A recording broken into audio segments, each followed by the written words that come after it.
हळद रुसली कुंकू हसले या मालिकेच्या पुढील काही येणाऱ्या भागांबद्दल आपण आपल्या आजच्या या व्हिडिओमध्ये इंटरेस्टिंग अपडेट जाणून घेणार आहोत। मित्रांनो, आता आपण पाहणार आहोत की कशा पद्धतीने कृष्णा अगदी हुशारीने आणि शिताफीने ज्या बाईने हा सर्व कांड केलेला असतो तिला सर्वांच्या समोर आणते आणि स्वतःला निर्दोष सिद्ध करत गावासमोर रांगडे पाटलांचा मान राखत बाळजाबाईंना चांगली अद्दल घडवते। आता नेमकं काय घडणार, कसं घडणार जाणून घेऊया आपल्या आजच्या या व्हिडिओमध्ये। तर आता आपण इथे पाहिलेलं आहे की बाळजाबाई त्याचबरोबर मैनावती, गणपत, जयकांत सगळेच जण बाळजाबाईंच्या खोलीत आलेले असतात। आता मैनावती म्हणत असते दुष्यंतने उगाचच त्या कृष्णाची बाजू घेतली। जर दुष्यंतने तिची बाजू घेतली नसती तर आजच तिचा न्यायनिवाडा झाला असता आणि चांगली तिला जन्माची अद्दल घडली असती, आपल्या घरातनं कायमची ती अवदसा गेली असती। त्याबरोबर बाळजाबाई म्हणत असतात की असू दे ग मैनावती, असू दे। तसंही तिला फक्त 24 तास मिळालेत आणि 24 तासात करून करून ती असं काय करणार आहे। आणि उलट दुष्यंतच्या मनामध्ये हाच विचार राहील की जे घडलं ते योग्य घडलं। जर मी आज तिला वेळ दिला नसता तर माझ्याच मुलाने माझ्यावर संशय घेतला असता। मला माहिती आहे ती 24 तासात काही एक करू शकणार नाही आहे। तर इकडे दुष्यंत कृष्णाला सांगत असतो, कृष्णा, मी गावासमोर जरी तुझी बाजू घेतलेली असली तरी ती फक्त तुला वेळ वाढवून मिळावी ना यासाठी होती। तुझ्याजवळ जर दागिने आहेत ते दागिने तू परत करून टाक। त्याबरोबर कृष्णा म्हणते, अहो दुष्यंत सरकार असं काय बोलायलं आहे, मी कुठनं देऊ दागिनं, अहो माझ्याकडं कुठलं बी दागिनं नाही आहेत। त्यावर दुष्यंत म्हणतो, तू तुझ्या आईबरोबर फोनवरती बोलत होतीस, तुला पैशांची गरज होती म्हणून तू गरजेपोटी जरी केलं असशील तरीसुद्धा ही चूकच आहे। कृष्णा म्हणते, अहो दुष्यंत सरकार हे काय बोलायला आहे तुम्ही, तुम्हासने तरी पटायलं आहे काय? अहो गरज असेल म्हणून कोणी देवाच्या दागिन्याला हात लावल का? अहो नाही हो, मी असं काही बी नाही केलेलं, मी खरं सांगतोय। त्याबरोबर दुष्यंत आता म्हणायला लागतो, हे बघ कृष्णा, आईने जो शब्द बोलली आहे तो तसा ती खरा करणार आणि तुला तर माहिती आहे माझ्या आईच्या शब्दाखातर मी काहीही करू शकतो। मी माझ्या आईच्या शब्दासाठी तुझ्याशी लग्न केले आणि जर तू स्वतःला सिद्ध नाही केलंस निर्दोष तर मग मात्र मला आपल्याबरोबरलं हे जे नातं आहे ते कायमचं संपवावं लागेल, याचा विचार करावा लागेल। कारण आई असा शब्द बोललेलीच आहे आणि तुला तर माहिती आहे माझ्या आईचा शब्द माझ्यासाठी किती महत्त्वाचा आहे। त्यामुळे मग नंतर मी हे सगळं सोडून तुला सोडून कायमचा शहरात निघून जाईल। त्यापेक्षा आत्ताच काय करायचं हे तू ठरव। अजूनही तुझ्या हातामध्ये बराच वेळ आहे। तुझ्याकडचे दागिने जर तू देऊन टाकलेस तर यातलं काहीही घडणार नाही। त्याबरोबर आता कृष्णाला काय करावं काय बोलावं सुचतच नसतं।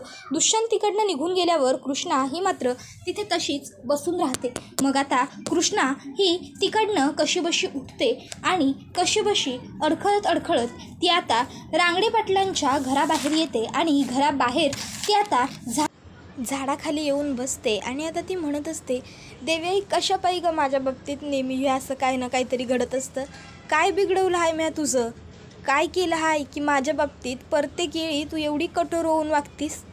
आधी लहानपणी माझ्या खऱ्या आईबाला माझ्यापासून लांब केलंस, त्यानंतर धोंड्याबा माझ्या आयुष्यात आला, त्यानं मला घरला नेलं, त्याच्या पोरीप्रमाणे वागवलं, माया केली माझ्यावर, तर तू त्याला बी माझ्यापासून हिरावून घेतलास। आणि आता दुष्यंत सरकारांबरोबर लगीन झाल्यावर हे समज माझ्या आयुष्यात कशा पायी? इतक्यात तिकडे आता लगेचच अढळराव येतात आणि आता ते कृष्णाला मागून तिच्या खांद्यावरून हात ठेवून धीर देत समजावून सांगतात की देवी पण त्यांच्याच आयुष्यात खडखापरं लिहिते ज्यांना ते सहन करण्याची सोसवण्याची ताकद दिलेली असते। कृष्णा, हे बघ, तू रडू नकोस, रडत बसलीस तर हारून जाशील। तुला स्वतःला निर्दोष सिद्ध करायचं आहे। आम्ही लोकांच्या समोर शब्द दिलाय की तू निर्दोष आहेस म्हणून। त्याबरोबर आता लगेचच भक्तीसुद्धा तिकडे आलेली असते आणि भक्तीसुद्धा कृष्णाला म्हणते, कृष्णे, अगं म्या तुला कुठं नाही हुडकलं, समद्या घरात हुडकलं आणि तू इथं येऊन बसल्यास होय। हे बघ, काय बी झालं तरी तू असा धीर खचून चालणार नाही। म्या म्हणलंय ना व तू निर्दोष आहेस म्हणून, तर तू निर्दोष आहेस आणि हे आपल्याला समजासनी सिद्ध करून दावायचं आहे। चल कृष्णे, उठ कृष्णे। त्याबरोबर कृष्ण म्हणते, अगं बाबा कसं करू हे समज? त्याबरोबर त्या ठिकाणी बंट्या आलेला असतो। आता बंट्या तिकडे येतो आणि ताबडतोब आता तो कृष्णीला सांगत असतो, कृष्णे, कृष्णे ऐक की, अगं माझ्या शेजारी जी पारुताई राहत्या नवं तिच्याकडं बी शेम टू शेम त्या दिसाला तू मंदिरात जाताना जशी साडी नेसली होतीस का नाही तशीच साडी आहे। त्याबरोबर कृष्णा ही लगेचच भक्तीला म्हणते, भक्ते सांग ह्याला मला याच्याबरोबर काही एक शब्द बोलायचं नाही आहे। अगं त्या दिसाला म्या याला आवाज नाही दिला तर ह्याचं त्याने एवढा मोठा चुकीचा अर्थ घेतला की गावामोरं ह्यो माझ्या विरोधात पुरावा बनून आला. ह्यानं गावामोरं सांगितलं का म्या चोरी केली आहे म्हणून. अरे बंट्या, त्या दिसाला माझा उपास होता आणि बाळजाबाईंनी मला असा सबूत सांगितला होता का म्या मंदिरातनं येताना कुणाशी बी बोलायचं नाही, मागं वळून बी पाहायचं नाही, म्हणून म्या बघत नव्हतं तुझ्याकडं आणि बोलत बी नव्हतो. समजलं भाई. त्याबरोबर बंट्या कृष्णेसमोर हात जोडतो आणि म्हणत असतो, कृष्ण हे बघ, मला माफ कर, माझं चुकलं, म्या जे काय वागलो ते चुकीचं होतं. अगं पण म्या काय करणार, मला लई मोठा डाव पडला होता की नक्की काय खरं काय खोटं. कृष्णा म्हणते, अरे जर तुला काही पटत नव्हतं तर तू स्वतः येऊन माझ्याकडं मला विचारायचं होतंस. तुला समजून सांगण्याचं काम माझं होतं आणि जर तुला कळलं नसतं तर पुढं काय करायचं ते बी म्या बघितलं असतं. मग तू पुढं काय चुकीचं केलं असतंस ना तर ते मला वाईट नसतं वाटलं बंट्या. म्या तुला कायम माझ्या सख्या भावाप्रमाणे वागवले. त्याबरोबर मग आता लगेचच कृष्णाला आढळराव म्हणतात, हे बघ कृष्णे, आता ही येळ खरं खोटं चांगलं वाईट बघण्याची नाही, आता ही येळ आहे तर तू उभं राहून लढण्याची. त्यामुळं आता अशी रडत बसू नगस, चल उठ तू उठ आणि तो बंट्या काय सांगायला नव्हं त्याच्यावरती लक्ष दे. आणि आता जाऊन तू काय करशील. कृष्णा म्हणते, जातो आणि त्या पोरीला विचारतो, म्या तर काय केलेलं नाही, मला ठाव आहे, म्हणजे समजतीनंच केलं आहे की. त्यावर आढळराव म्हणतात, तुला काय वाटतं कृष्णे, तू जाशील त्या पोरीला विचारशील आणि ती पोर तुला सरळ शब्दात उत्तर देईल वय. अगं उलट जितकी तू जाऊन तिला सरळ पद्धतीने विचारशील की नाही तितकी ती आडवळणाला जाईल, खोटं बोलल आणि लपवाछपवी करेल आणि आपल्याजवळ एवढा येळ नाही. कृष्णा म्हणते, मग काय करू थोरले सरकार. त्यावर मग आढळराव कृष्णाला म्हणतात, हे बघ एक काम कर, लक्ष ठेव त्या पोरीच्या घरावर.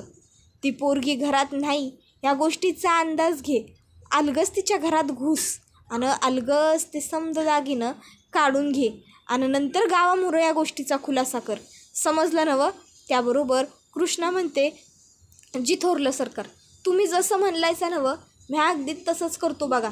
आणि मग आता लगेचच कृष्णा ही बंट्याला म्हणते, बंट्या चल आता तरी माझ्याबरोबर. का आता बी नाही यायचं, आता बी तुला वाटतंय म्या चोरी केली आहे म्हणून. त्यावर बंट्या म्हणतो, अगं कृष्णा हात जोडून माफी मागतोय ना मग तुझी. मग कृष्णा म्हणते, चल आता.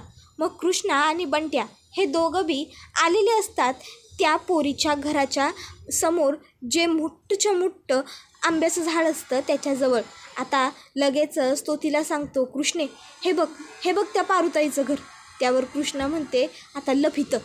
त्याबरोबर बंट्या म्हणतो, नाही न गं, म्या तुझ्याबरोबर नाही थांबत, म्या घरात जातो. म्या जर इथं थांबलो आणि आये बाहेर आली तर आईला संशय येईल की तुझ्यावर बी आणि माझ्यावर बी. त्याबरोबर कृष्णा म्हणते, बरं जा. बंट्या तिकडनं त्याच्या घरामध्ये निघून जातो. तर त्याबरोबर कृष्णा ही तिथंच आंब्याच्या झाडामागं लपून उभी राहते. आता ती बघते की पारू ही शेण भरण्यासाठी तिकडनं शेणाची टोपली झाडू घेऊन बाहेर पडलेली असते. मग आता कृष्णा विचार करते, देवी आई, आज पावतर म्या कुणाच्या बी वस्तूला हात लावलेला नाही, साध्या फुटक्या कवडीला बी कुणाच्या हात लावलेला नाही, पण आज पहिल्यांदा तुझ्या दागिन्यांसाठी आणि माझ्या अस्तित्वासाठी म्या एखाद्याच्या घरात शिरून तो घरात नसताना त्याच्या घराची झडती घेणार आहे. मला माफ कर, मला ठाव आहे ही गोष्ट चुकीची आहे आणि हे पाप आहे. मग कृष्णा आता पारूच्या घरात येते आणि पारूच्या घरात येऊन ती शोधाशोध करायला सुरुवात करते. आता तिथं तिला दागिनं घावतात. कृष्णा ते दागिनं उचलण्या अगोदरच त्या दागिन्यांचा तिथं एक फोटो काढून घेते आणि व्हिडिओ बी बनवून घेते, जेणेकरून समजासने कळावं की हे घर पारूचं आहे आणि पारूने हे समज केलं होतं. कृष्णी दागिनं उचलते इतक्यात कुणीतरी दरवाजा उघडण्याचा आवाज कृष्णाला येतो. आता ते अलगच तिकडनं लपत लपत बाहेर पडते. आता कृष्णा तर तिकडनं गेलेली असते, पण कृष्णा विचार करते, ह्या पारूला एक संधी द्यायला पाहिजे. मग ती आता पारूच्या घरला येते. त्यावर पारू म्हणत्या, कृष्णे अगं तू देवीचे दागिने चोरल्यास नवं, मग माझ्या घरला कशाला आलीस. त्याबरोबर कृष्णा म्हणते, हे बघ पारू, काय खरं आहे आणि काय खोटं आहे हे तुला बी ठाव आहे आणि मला बी. त्यावर पारू म्हणते, काय खोटं काय खरं काय ठाव आहे मला. त्याबरोबर कृष्णा म्हणत असते, पारू हे बघ, उगाच्या उगा तू किती चांगली आहेस याचं ढोंग आणू नको. त्यापेक्षा माझ्यासमोर खरं बोल. जर आता माझ्यासामने खरं बोललीस नवं तर म्या तुला फक्त गावामोरं उभी करन, गावासमोर बी खरं बोलायला लावन. आणि एक डाव का तू गावामोरं खरं बोललीस का म्या तुला या समजातनं सोडून देईन. पण जर आत्ताच्या आत्ता तू इथं खोटं बोललीस नवं तर मग मात्र म्या तुला पोलिसांच्या ताब्यात दिल्याशिवाय गप्प बसायचो नाही. पारू म्हणते, म्या काही केलेलंच नाही, तू मला कशाहून पोलिसाच्या ताब्यात देशील ग. त्यावर कृष्णा म्हणते, वय काय, एक डाव थांबा. आणि मग कृष्णा स्वतःच्या मोबाईलमधला तो फोटो तिला दाखवत म्हणते, हे बघ, हे तुझंच घर आहे नवं, हे तुझंच कपाट आहे नवं, मग आता बोल खरं. मग मात्र पारूचा नाविलाज होतो. पारू कृष्णेमोरं हात जोडते आणि ढसाढसा रडत म्हणत असते, कृष्णे मला माफ कर, मला माफ कर कृष्णे. हे समद म्या केलं कारण मला पैशांची नड होती. पैशांची नड दूर करायसाठी म्या केलं ग समद. त्यावर कृष्णा म्हणते, अगं नड होती म्हणून तू देवी आईच्या अंगावरचे घातलेले दागिने चोरशील. त्यावरती म्हणत असते, अगं कृष्णे मग म्या काय करायला पाहिजे होतं, सांग की तू काय करायला पाहिजे होतं.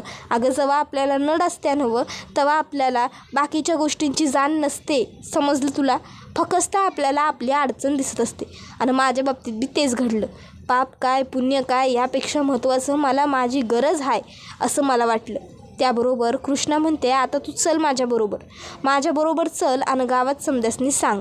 तर दुसऱ्या बाजूला आता सगळी लोक ही बाळजाबाईंच्या दारात पुन्हा एकदा जमलेली असतात. आता लगेचच एक बाई म्हणायला लागते, अहो बाळजाबाई, कुठं राहिली तुमची सून कृष्णी. आता लक्ष्मीपूजनाचा मुहूर्त जवळ कसला आला, अगदी 10 मिनिटांवर मुहूर्त येऊन ठेपलाय आणि अजून तुमच्या सूनबाईंचा पत्त्या नाही. थोरले सरकार, तुम्ही तर मोठ्या तोऱ्यात म्हणायला होतासा नवं कृष्णा चोरी करूच शकत नाही म्हणून. आता आम्हासनी तर वाटते कृष्णा चोरी करूनच लंपात झाली आहे. बाळजाबाई, जर कृष्णा लंपात झाली तर तुम्ही तिचं समद दागिनं भरून द्यायचा देवीला, तुम्ही करायचे समद दागिने. बाळजाबाई म्हणतात, बरं देऊ करून, केले आम्ही दागिने, दिला सबूत, बस थांबा आता थोडे डाव, आपण वाट बघू अजून. त्याबरोबर आता मैनावती म्हणायला लागते, बाळजाबाई अहो मला नाही वाटत त्या कृष्णाची वाट बघून ती कृष्णा परत येईल म्हणून.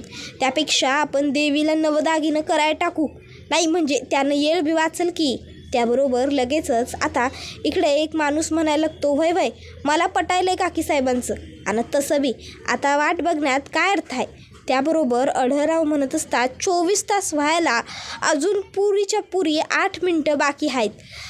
1 मिनटात जर पत्त्याचा डाव बदलू शकतो तर 8 मिनटात आमच्या सुनबाई काय काय बदलवतील. त्याबरोबर दुष्यंत मात्र आता विचारांमध्ये हरवलेलं असतो. त्याला वाटत असतं की खरोखर म्हणजे मी कृष्णावर विश्वास ठेवून चूक केली का, नाही कृष्णा खरोखर खोटारडी आहे का, तिने खरंच चोरी केली होती म्हणून ती पळून गेली का. त्याबरोबर आता लगेचच कृष्णा त्या ठिकाणी आलेली असते आणि कृष्णा म्हणते, थांबा. त्याबरोबर समधी लोक कृष्णीकडं बघायला लागतात. तर लोक म्हणतात, कुठं गेली होतीस ग तू, आता हिला शेणाचा हार घालायचा, चपलांचा हार घालायचा, गावभर हिची धुंड काढायची वगैरे. त्याबरोबर कृष्णा म्हणते, गप्पा की जरा गप्पा, मी म्हणलंय ना थांबा म्हणून, काय बी करायचं नाही आहे तुम्ही माझ्या संगट. आणि मग आता लगेचच इन्स्पेक्टर सांगायला सुरुवात करतात की कृष्णा निर्दोष आहे, तिची काही चूक नाही आहे. मग आता बाळजाबाई विचारतात, काय. त्यावर अढळराव म्हणतात, जर सिस्टमॅटिक सांगा की. त्यावर मग कृष्णा सांगायला लागते गावकऱ्यांना आणि आता सगळ्याच लोकांना की बंट्यानं मला येऊन सांगितलं त्याच्या शेजारी पारू नावाची एक पोर राहते, तिच्याकडं बी सेम माझ्या रंगाच्या साडीसारखी साडी होती आणि त्या दिवसाला जेव्हा मी देवपूजायला गेलो होतो मंदिरात तेव्हाच ती बी गेली होती. देव पूजून झाल्यानंतर ती घरला गेली आणि घरचा दरवाजा बंद करून घेतला. तो परत त्या दिवसाला आणि त्याच्या दुसऱ्या दिवसाला पुरा दिस उघडला नाही, म्हणून मग मला तिच्यावरती संशय आला. मी तिच्या घरला गेलो, तिच्या घराची झाडणी केली आणि तेव्हा मला हे समद दागिनं घावलं.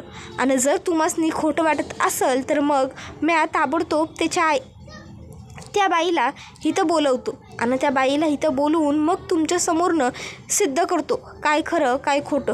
मी या आईची शपथ घेऊन सांगतो, म्या चोरी केलेली नाही आणि आज म्या गप्पी बसायचो नाही, कारण माझ्याकडं पुरावा आहे. मग ती बाई कृष्णा बोलवते आणि मग आता तिला म्हणते, स्वतःच्या तोंडानं जे काही मला सांगितलंस का नाही ते समद लोकांनी सांग. मग लोक आता ती लागते तेव्हा ऐकायला लागतात. ती विचारते, आत काय झालं होतं, बोल की घडाघडा. मग पारू सांगते, अहो दादा अहो ताई मला माफ कराव, माझं चुकलं, मी असं वागाय नगं होतं. त्याबरोबर आता कृष्णा म्हणते ते तुझं माफी पुराण नंतर कर, आधी फक्त काय झालं होतं ते सांग. त्याबरोबर मग आता ती सांगायला लागते मला पैशांची नड होती आणि स्वतःची नड भागविण्यासाठी मी हे पाऊल उचललं. म्या खरं सांगायलं, म्या मुद्दाम नाही केलं हे समज. खरंच नड होती, पैशांची नड होती म्हणून. आणि म्हणतात नव्ह माणूस कसलं बी सॉंग आणू शकतो, पण एक येळी झोपचं आणि पैक्याचं कधीच नाही आणू शकत. तसंच म्या बी पैक्याचं सोंग नाही आणू शकलो आणि म्हणून मला हे समज करावं लागलो. म्या माफी मागतो, तुमची माफी मागतो कृष्णा. त्याबरोबर लगेचच आता कृष्णा म्हणते अगं असू दे, माफी नको मागू. त्याबरोबर बाळजाबाई म्हणतात पर कशावर नाही खोटं नाही बोलत आहे. त्यावर दुष्यंत म्हणतो नाही आई, कृष्णा असं कधीच नाही वागू शकत, माझा विश्वास आहे कृष्णावर. कृष्णा नक्कीच खोटा पुरावा कधीच नाही सिद्ध करणार. जर कृष्ण सांगते की ह्या बाईने दागिन्यांची चोरी केली होती तर मला खात्री काय माझा पूर्ण 100 नाही 110% विश्वास आहे की याच बाईने चोरी केली होती. कृष्णा खोटं नाही बोलू शकत. आणि मग आता दुष्यंत हा मनातल्या मनात विचारायला लागतो दुष्यंत का वागलास असं? एवढ्या समध्या लोकांसमोर जर कृष्णावर विश्वास ठेवला होतास तर मग कृष्णावर अविश्वास नंतर का दाखवलास? का कृष्णाला तू उगाच जाब विचारायला गेलास? जर तू कृष्णाबरोबर असं वागला नसतास तर कदाचित आज तू सुद्धा कृष्णाच्या बरोबर असतास. तू खूप चुकीचं आणि वाईट वागलायस. इतका अविश्वास का दाखवलास तू तिच्यावर? तुला असं वाटू कसं शकतं की कृष्णाने चोरी केली असेल म्हणून देवळात? नाही, मला सुद्धा कृष्णाची माफी मागायलाच हवी. आता दुष्यंत पुढे सरसावतच असतो तर कृष्णा गावकऱ्यांची सुद्धा चांगली झाडणी करते. समध्यासनी म्या कायम मदत केली आणि समध्यांनी माझ्याच विरोधात कट रचला. म्या गावात नसताना माझ्याबद्दल काय बी बोललासा? का वागलासा असं? त्याबरोबर दुष्यंत हा तिकडे येतो आणि म्हणत असतो लायकी नसलेल्या माणसांवर विश्वास ठेवला की विश्वासघात होतोच. त्याबरोबर कृष्णा म्हणते काय? दुष्यंत म्हणतो अनुभवाचे बोल. आणि मग तो एवढ्या समध्या लोकांसमोर कृष्णापुढं हात जोडून तिची माफी मागत म्हणतो कृष्णा माझं चुकलं, मला माफ कर, खरोखर माझं चुकलं. जेव्हा समध्यांची चूक असते तेव्हा समधीजणं जर सॉरी बोलू शकतात तर आज जर माझी चूक आहे तर मी पण बोलायला हवंच ना. ह्या समध्यांना तू झाडणी करशील पण तू मला काही बोलायची नाहीस हे मला ठाव आहे, म्हणून मी स्वतःहून माफी मागायलो असं म्हणत दुष्यंत कृष्णाची माफी मागतो. आता हा सर्व प्रकार बघून अढळरावांना बरं वाटतं. अढळराव कृष्णाला म्हणतात बघ कृष्णे, उभी राहिलीस म्हणून जिंकलीस, जर हार मानली असतीस तर हारली असतीस, कळलं नवं? त्याबरोबर पुढं ते कृष्णाला सांगतात तू माझी लेक आहेस, कन्यादान केलं आहे मी तुझं, आता मला तुला हारताना नाही कायम जिंकताना आणि आनंदातच बघायचं आहे, समजलं नवं? त्याबरोबर मग कृष्णा म्हणते होय, कायम लक्षात ठेवीन मी हे थोरले सरकार. त्यानंतर मग आता लोक म्हणायला लागतात कृष्णाचा विजय असो. तर हे बघून बाळजाबाई जळत असतात आणि हा व्हिडिओ इथेच संपतो. व्हिडिओ आवडला तर व्हिडिओला लाईक करा आणि चॅनलला सबस्क्राईब करा. थँक्यू.